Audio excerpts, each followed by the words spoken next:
तर गरम गरम आहे तर मी तुम्हाला दाखवते। हे बघा किती मस्त केक आपला झालेला आहे, स्पंजी लोण्यासारखा मऊ एकदम। हे बघा। नमस्ते सर्वांना, रवीना रेसिपी मध्ये तुमचं सर्वांचं खूप खूप स्वागत आहे।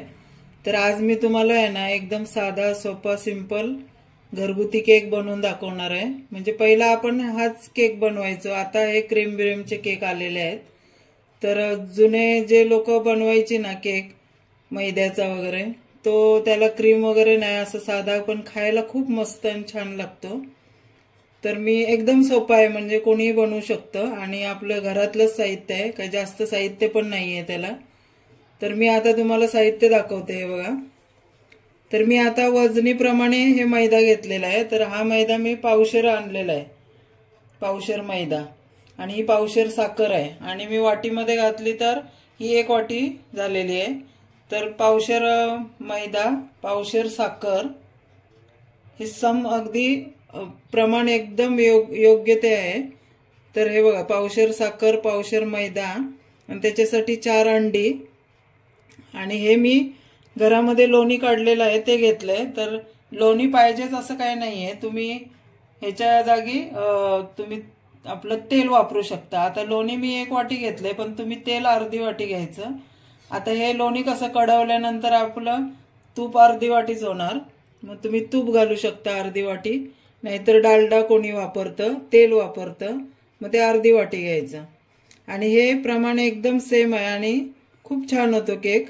आणि नंतर त्याच्यामध्ये सोडा आणि बेकिंग पावडर घालायचं। तर मी आता पहिला तुम्हाला हा मैदा आहे ना चाळणीमध्ये चाळून नंतर घेणार आहे। तर पहिला आपण सुरुवात कशी करूया, ते मी भांडं घेतलंय आता, ह्याच्यामध्ये आता ही मी 4 अंडी फोडून घेणार आहे।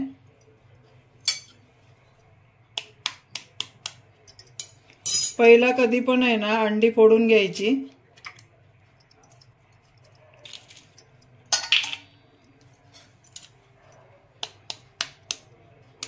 ते बघा, आता मी अंडी फोडून घेतलेली आहेत। तर आता ही अंडी चांगली फेटून घेते मी।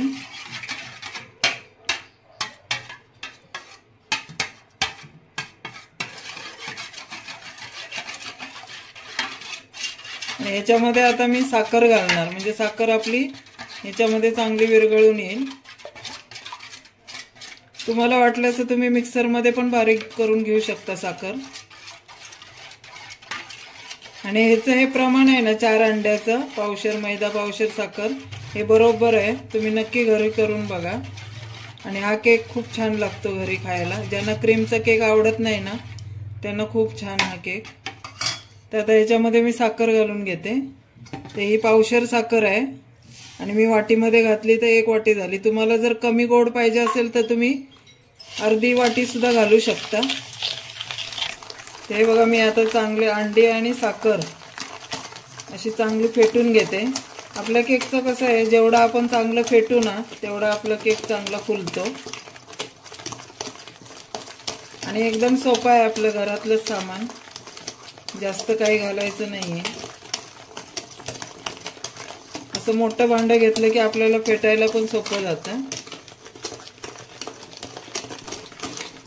ते बघा, आता मी 2-3 मिनिटं झाली चांगलं फेटून घेतलेलं आहे, आपली साखर पण विरघळलेली आहे। तर आता मी याच्यामध्ये हे लोणी घालून घेते। आता माझ्याकडे मी लोणी होतं घरी काढलेलं, म्हणून मी लोण्यामध्ये केलंय, नाहीतर मग आपण तेल सुद्धा वापरू शकतो। मग तेल घालताना आपण अर्धी वाटी घालायचं।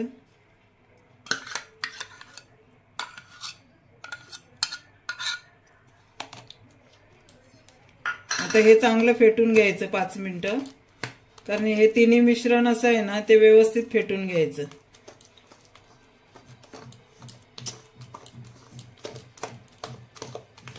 जेवढं आपण चांगलं फेटू तेवढं आपला केक चांगला फुलणार। तर आता हे मी चांगलं फेटून घेते। ते बघा, मी आता हे लोणी अंडी आणि साखर हे चांगलं फेटून घेतलेलं आहे। आता हे लोणी आहे म्हणून असं दिसतंय, पण जेव्हा आपला केक गरम होतो त्यावेळेला ते वितळून जातं। तर मी 5 मिनिटं हे चांगलं फेटून घेतलेलं आहे। जेवढं तुम्ही फेटाल तेवढा आपला केक चांगला फुलतो, म्हणून चांगलं फेटून घ्यायचं। तर आता हे फेटून झालेलं आहे। तर आता मी हे मैदा आहे ना चाळणीमध्ये घालून चाळून घेते।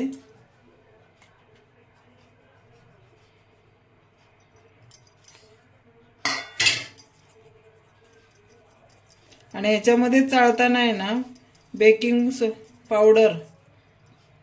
पावडर 1 चमचा घालायचं। हे बघा मी पोह्याच्या चमच्यावर बेकिंग पावडर घेतलेली आहे, ती 1 चमचा घालते। तुमच्याकडे नसली तर तुम्ही नुसता सोडा पण घालू शकता। मग 1 चमचा सोडा घालायचा आणि हे सोडा घालते अर्धा चमचा। ते चांगलं चाळून घेते मी ह्याच्यासोबतच।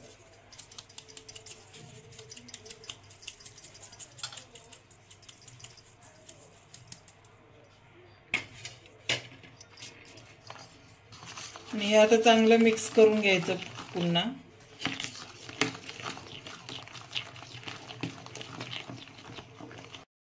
ते बघा मी आता मैदा फेटून घेतलाय चांगला। हे बघा असं झालंय आपलं मिश्रण। आणि आता याच्यामध्ये आहे ना तुम्ही वेलची पावडर घालू शकता जर तुमच्याकडे इसेन्स नसलं तर। आता माझ्याकडे इसेन्स आहे, हे बघा चॉकलेटी कलरचं। तर मी आता हे थोडंसं घालून घेते।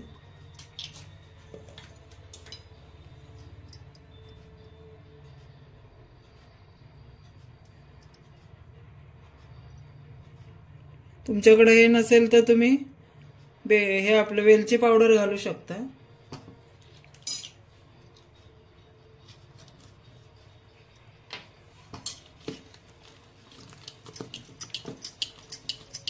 असं मिक्स करून घ्यायचं।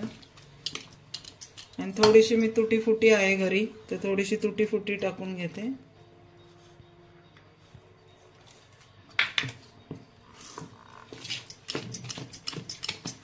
आता हे मिक्स झालेलं आहे चांगलं। हे बघा किती मस्त झालेलं आहे बॅटर। तर आता मी इकडं कुकर ठेवलेला आहे गरम करत, आणि इकडं हे तेल लावून भांडं घेतलेलं आहे, त्याला चारीवरून तेल लावलंय। त्याच्यामध्ये आता थोडासा मैदा घालून घेते। आपला केक खाली मग लागणार पण नाही।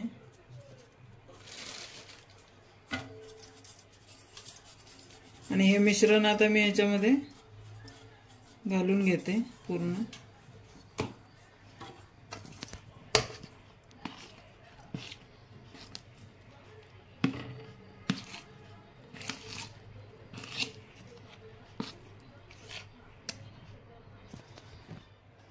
ते बघा मी आता भांड्यामध्ये घालून घेतलेलं आहे। असं 2-3 वेळा आपलं भांडं चांगलं हलवून घ्यायचं। याच्यावरती आता मी तुटी फुटी आहे तर थोडीशी अशी घालून घेते।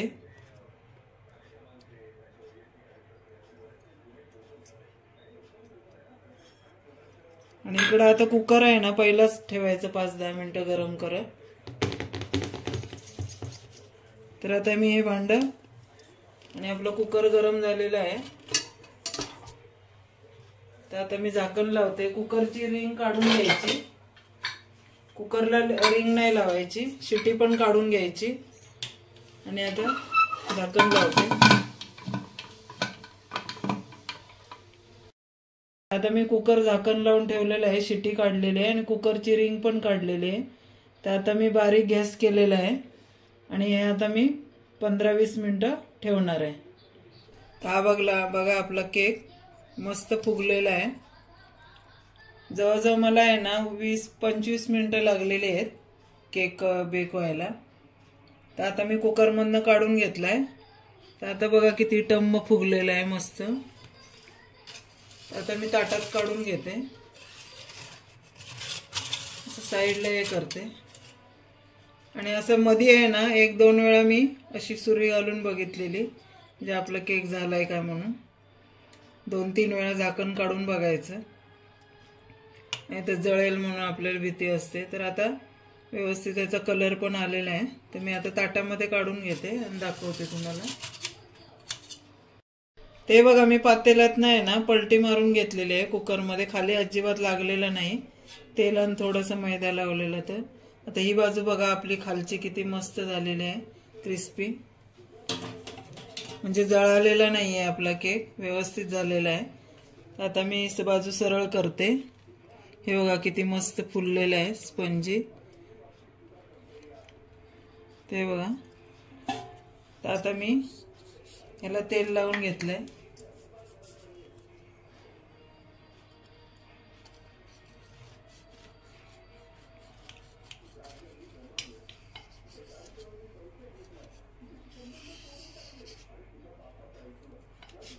आता गरम गरम आहे, तर मी तुम्हाला दाखवते. हे बघा किती मस्त केक आपला झालेला आहे, स्पंजी लोण्यासारखं मऊ एकदम. हे बघा चांगला फुललेला आहे. तर तुम्ही नक्की करून बघा.